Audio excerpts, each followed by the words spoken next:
Assalamualaikum warahmatullahi wabarakatuh. Semoga kebaikan selalu menyertai kita semua. Amin, amin, ya rabbal alamin. Pada suatu hari, Abu Nawas sedang berjalan-jalan di kota.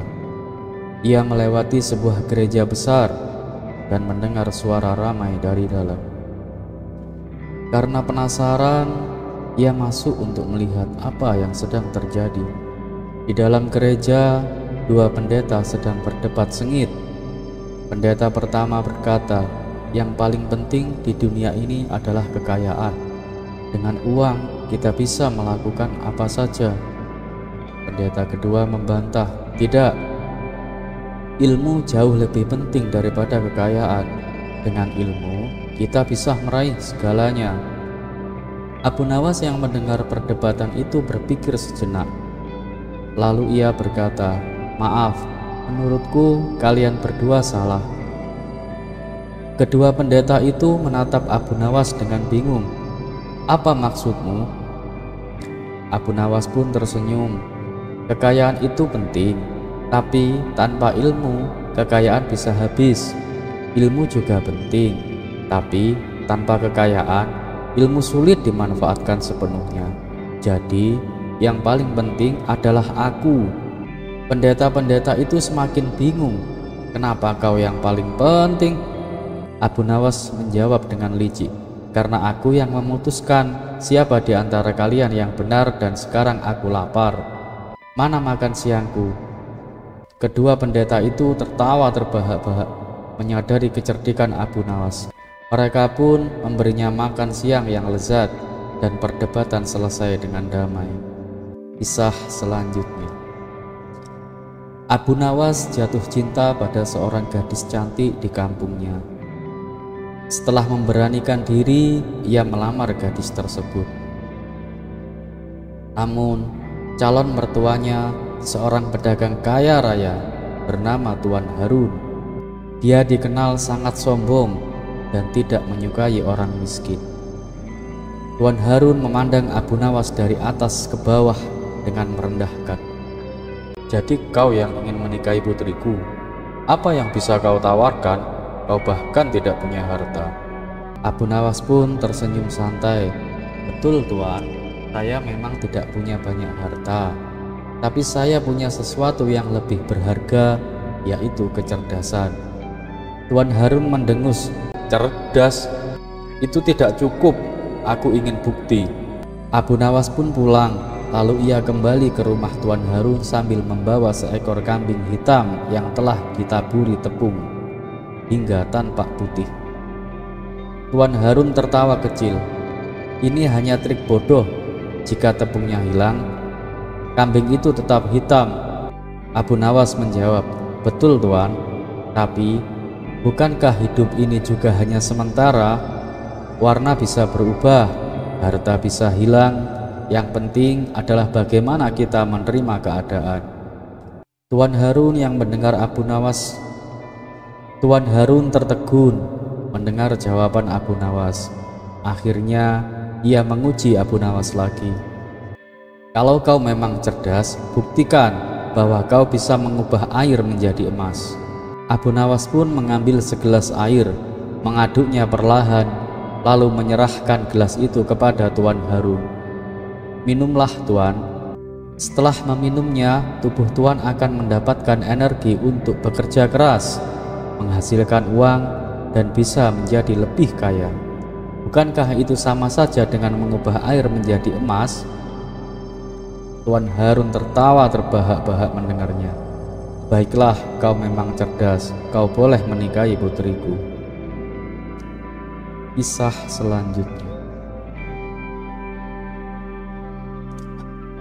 Suatu hari, Abu Nawas sedang berjalan-jalan di pasar. Karena cuaca yang sangat panas, ia memutuskan untuk berteduh di bawah pohon sambil menikmati angin sepoi-sepoi. Tiba-tiba seekor kambing yang melompat dari gerobak pedagang jatuh tepat di kepala Abu Nawas. Aduh, teriak Abu Nawas sambil memegangi kepalanya. Pedagang kambing itu segera menghampirinya. "Maaf Abu Nawas, kambing saya tidak sengaja jatuh," katanya. Abu Nawas hanya menatapnya dengan bingung. "Siapa kau?" tanya Abu Nawas. "Aku pedagang kambing," jawab pedagang itu. Abu Nawas menggeleng kepala. "Apa itu pedagang kambing dan siapa aku ini?" Orang-orang di sekitar mulai berkerumunan. Salah satu teman Abu Nawas datang dan bertanya, "Abu Nawas, apa kau baik-baik saja?" Abu Nawas mengernyitkan dahi. "Abu Nawas, siapa itu? Aku tidak kenal." Semua orang saling pandang dengan bingung. "Ya ampun, Abu Nawas kehilangan ingatannya," seru mereka. Kabar bahwa Abu Nawas lupa ingatan menyebar ke seluruh kota. Banyak orang yang mencoba mengembalikan ingatannya dengan berbagai cara. Seorang sahabat berkata, "Abu Nawas, kau adalah orang yang paling cerdas di negeri ini." Namun Abu Nawas hanya menggeleng. "Aku tidak tahu, tapi kalau aku cerdas, kenapa aku lupa?" Seorang penjaga istana pun datang dan berkata, "Abu Nawas, raja sangat menyayangimu." Dengan polos Abu Nawas menjawab, "Siapa itu raja? Apakah dia juga kehilangan ingatan seperti aku?" Semua orang semakin panik. Akhirnya kabar ini sampai ke telinga Raja Harun al-Rasyid. Sang raja memanggil Abu Nawas ke istana. Di istana, Raja Harun al-Rasyid tersenyum. Ia punya rencana. "Tangkap Abu Nawas dan masukkan dia ke penjara," perintahnya dengan tegas. Abu Nawas yang kebingungan langsung melonjak. "Apa? Jangan, aku tidak mau." Raja tertawa. "Kau sudah ingat siapa dirimu sekarang, Abu Nawas?" Abu Nawas terdiam sejenak lalu tersenyum canggung. "Sepertinya aku sudah ingat, Baginda." Semua orang tertawa terbahak-bahak. Raja pun berkata, "Abu Nawas, kau memang bisa lupa banyak hal, tapi soal penjara pasti kau langsung ingat." Abu Nawas hanya menggaruk kepalanya sambil tertawa. "Sepertinya kepalaku butuh helm supaya tidak tertimpa kambing lagi." Semua orang pun tertawa terbahak-bahak. Dan sekian dari saya. Wassalamualaikum warahmatullahi wabarakatuh. Kisah selanjutnya.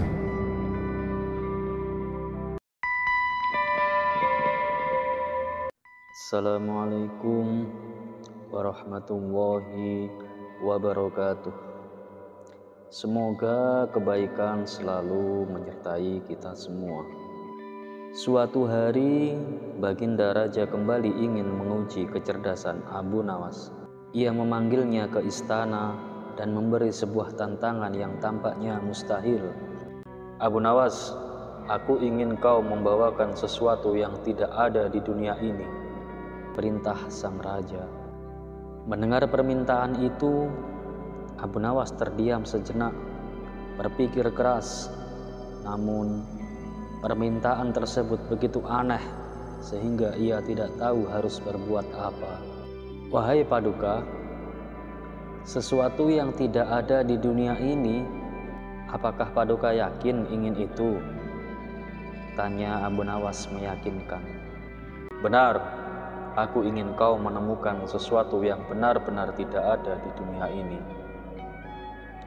"Kau punya waktu 3 hari, jawab sang raja. Abu Nawas pun pamit dari istana dan mulai berpikir siang dan malam. Ia mencoba mencari jawaban, tetapi semakin dipikirkan, semakin ia bingung. Hingga hari ketiga, ia masih belum menemukan solusi. Saat bersiap-siap berangkat ke istana untuk menerima hukuman karena gagal menyelesaikan tantangan, matanya tiba-tiba tertuju pada sebuah peti tua dan lapuk di sudut rumahnya. "Dari mana peti ini berasal?" tanya Abu Nawas kepada istrinya. "Aku menemukannya di gudang. Peti itu kosong dan sudah lama tidak digunakan," jawab sang istri. Abu Nawas pun tersenyum menemukan jawabannya. Ia pun segera membawa peti itu ke hadapan Baginda Raja. "Paduka, inilah sesuatu yang tidak ada di dunia ini," kata Abu Nawas sambil membuka peti tersebut. Sang raja mengernyitkan dahi, lalu melihat ke dalam peti. Namun, ia tidak melihat apapun. "Apa maksudmu, Abu Nawas? Peti ini kosong," seru Baginda Raja. "Benar, Paduka. Di dalam peti ini tidak ada apa-apa, dan sesuatu yang tidak ada di dunia ini tentu tidak mungkin bisa terlihat." Itulah jawaban dari permintaan Paduka.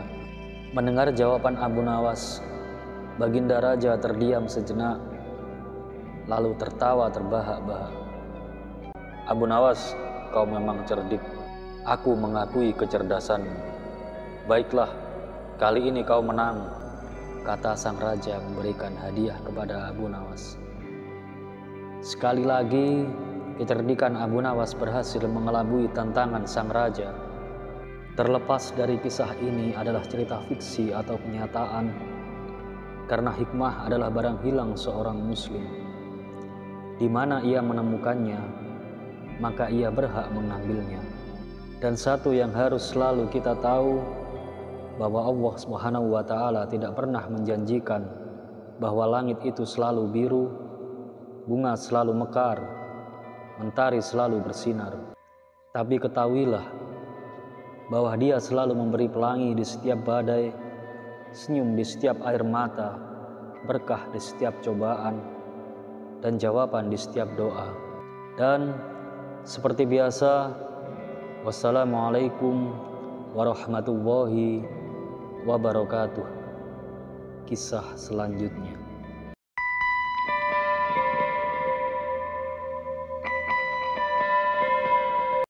Assalamualaikum warahmatullahi wabarakatuh. Semoga kebaikan selalu mengiringi kita semua. Amin, amin, ya Rabbal Alamin. Di sebuah warung kopi yang sederhana, Abu Jahil duduk bersama beberapa temannya sambil memegang selembar peta besar. Matanya berbinar penuh semangat. Sementara orang-orang di sekitarnya terlihat kebingungan. "Saudara-saudaraku," seru Abu Jahil sambil mengangkat peta ke udara, "aku yakin bahwa bumi ini datar.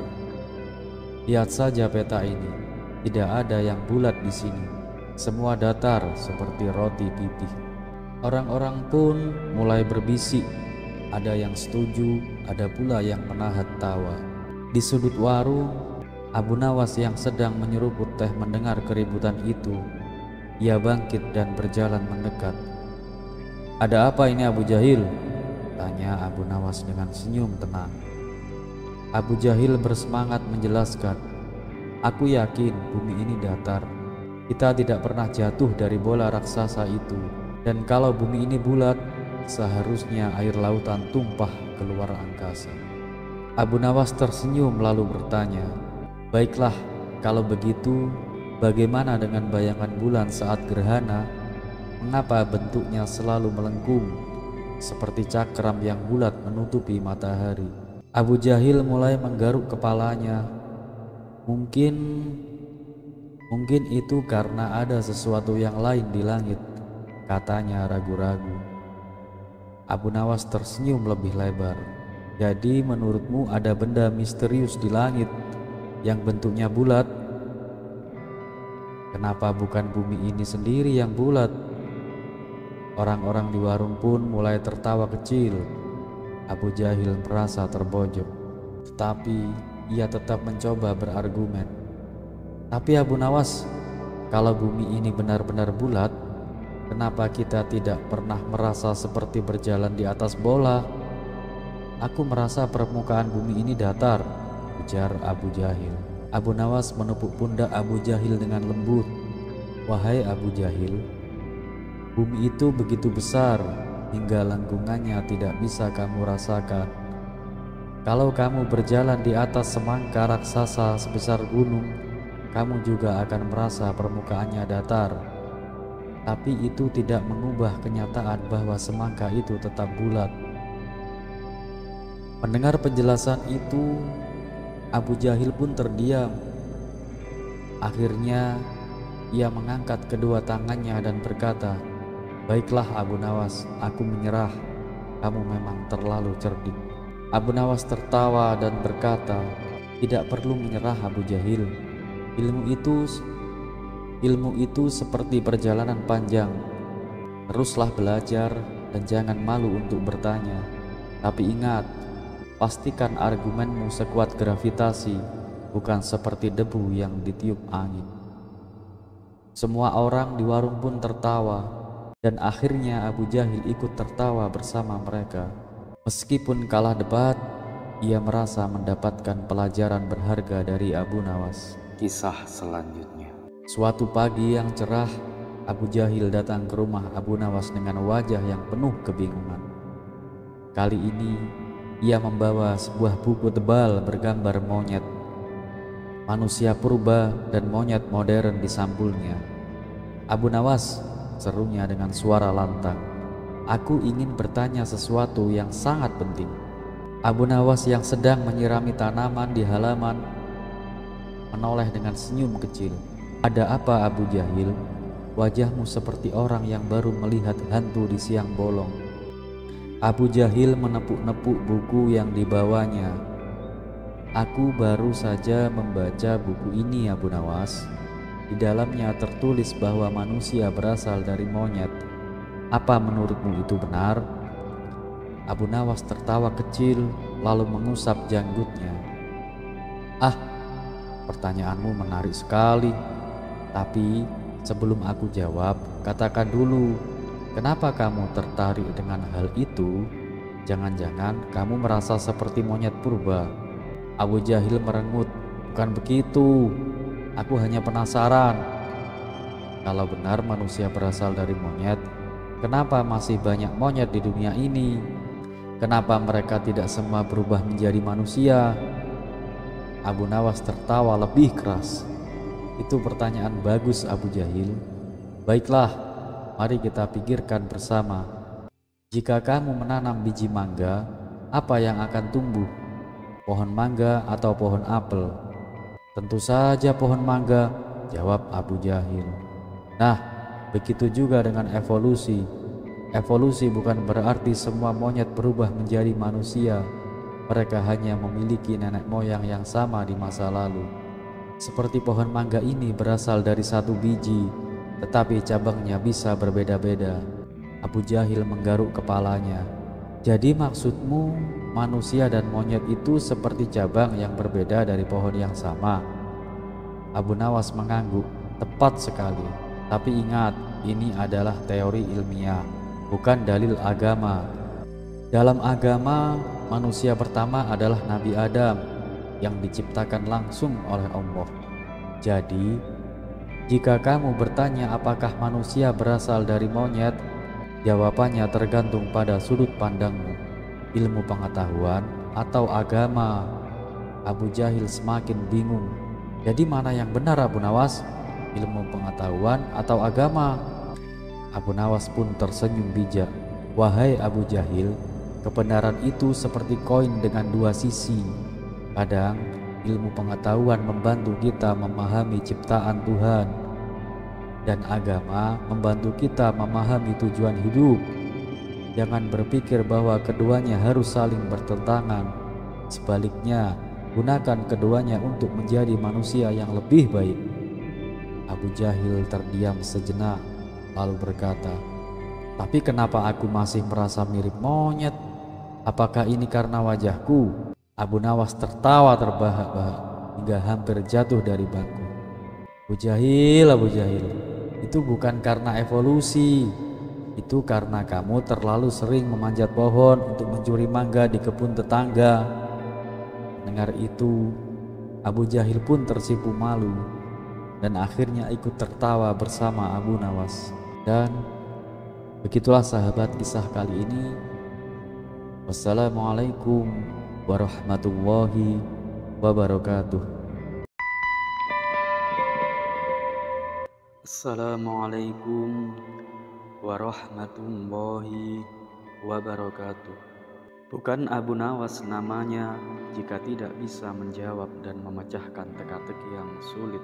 Di masa Raja Harun al-Rasyid, ia dikenal sebagai penyair yang cerdas, penuh humor, sekaligus religius.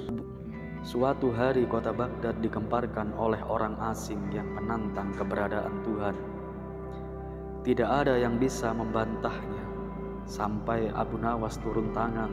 Bagaimanakah kisahnya? Pada suatu hari kota Baghdad dikejutkan oleh kedatangan seorang pria asing. Ia berjalan di pasar sambil mengumumkan keyakinannya. Aku tidak percaya adanya Tuhan. Jika Tuhan memang ada, buktikan dengan logika. Warga yang mendengar ucapannya mulai gaduh. Sebagian mencoba membantahnya. Tapi orang asing itu selalu punya jawaban yang membuat mereka terdiam. Berita ini pun sampai ke telinga Raja Harun al-Rasyid. Mengetahui kegaduhan yang terjadi, sang raja memerintahkan pengawalnya untuk membawa orang asing itu ke istana. Di hadapan raja, orang asing itu tetap menantang. Apa tujuanmu membuat kegaduhan di negeriku? Tanya sang raja. Aku hanya ingin jawaban. Orang-orang Islam mengatakan bahwa dunia dan seisinya diciptakan oleh Tuhan. Jika begitu, siapakah yang menciptakan Tuhan? Tanya orang asing itu dengan sombong. Raja Harun al-Rasyid sebenarnya bisa saja menjawab berdasarkan dalil agama. Namun, ia tahu bahwa orang asing itu hanya percaya pada logika, bukan dengan wahyu. Saat raja masih berpikir, seorang menteri berbisik kepadanya, Paduka, jika soal logika, serahkan saja pada Abu Nawas. Dia pasti bisa memberikan jawaban yang membuat orang ini takluk. Raja pun tersenyum dan segera memanggil Abu Nawas ke istana. Tak lama kemudian Abu Nawas tiba di istana. Baginda Raja, ada apa hingga hamba dipanggil? Tanya Abu Nawas. Orang ini menantang keyakinan kita. Ia bertanya jika Tuhan menciptakan alam semesta, lalu siapa yang menciptakan Tuhan? Tanya raja kepada Abu Nawas. Abu Nawas menatap orang asing itu sambil tersenyum. Ia duduk tepat di hadapan lawannya dan berkata, Baiklah, silahkan ajukan pertanyaanmu. Dengan penuh percaya diri, orang asing itu mengulang pertanyaannya. Segala sesuatu di dunia ini pasti ada penciptanya. Jika kalian percaya Tuhan menciptakan alam semesta, lalu siapa yang menciptakan Tuhan? Abu Nawas berpura-pura berpikir sejenak, lalu ia berkata, Baiklah, sekarang gantian aku yang bertanya. Angka 3 berasal dari mana? Orang asing itu menjawab, dari 2 ditambah 1. Bagus. Lalu angka 2 berasal dari mana? Dari angka 1 ditambah 1. Abu Nawas pun tersenyum. Kalau begitu, angka 1 berasal dari mana? Orang asing itu terdiam. Ia berpikir keras, tetapi tidak pernah menemukan jawaban. Melihat orang asing itu kebingungan, Abu Nawas berkata, Lihat, angka 1 tidak berasal dari angka manapun. Ia adalah angka pertama, awal dari semua angka lainnya. Begitu pula Tuhan. Tuhan adalah awal, yang maha awal, tidak diciptakan, tetapi menciptakan segala sesuatu. Jika kau bertanya siapa yang menciptakan Tuhan, sama seperti aku bertanya dari mana angka 1 itu berasal, kau pasti tidak akan pernah bisa menjawabnya. Orang asing itu terdiam. Ia merenungkan jawaban Abu Nawas, lalu mengangguk perlahan. Jawabanmu masuk akal, aku tidak bisa membantahnya. Raja Harun al-Rasyid yang menyaksikan perdebatan itu langsung tersenyum lebar. Seperti yang kuduga, Abu Nawas selalu punya cara untuk membuat lawannya takluk dengan logika yang sederhana. Para menteri dan hadirin di istana pun bertepuk tangan. Orang asing yang tadinya begitu sombong kini terdiam dan merenung. Sejak hari itu, Tidak ada lagi yang berani menantang keberadaan Tuhan di kota Baghdad.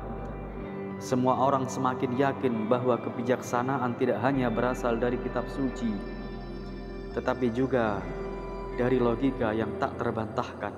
Dari kisah ini, kita bisa belajar, keyakinan bisa dijelaskan dengan cara yang sederhana, namun logis. Abu Nawas mengajarkan kita bahwa kebenaran tidak harus dipaksakan, tetapi cukup disampaikan dengan kebijaksanaan. Jika sesuatu memiliki awal, maka pasti ada sesuatu yang tidak memiliki awal, dan itulah Tuhan. Jika kalian suka dengan kisah-kisah seperti ini, jangan lupa like, komen, dan subscribe untuk cerita-cerita menarik lainnya.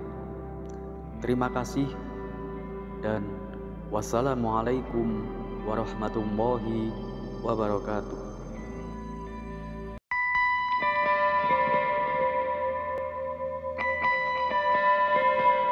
Assalamualaikum warahmatullahi wabarakatuh.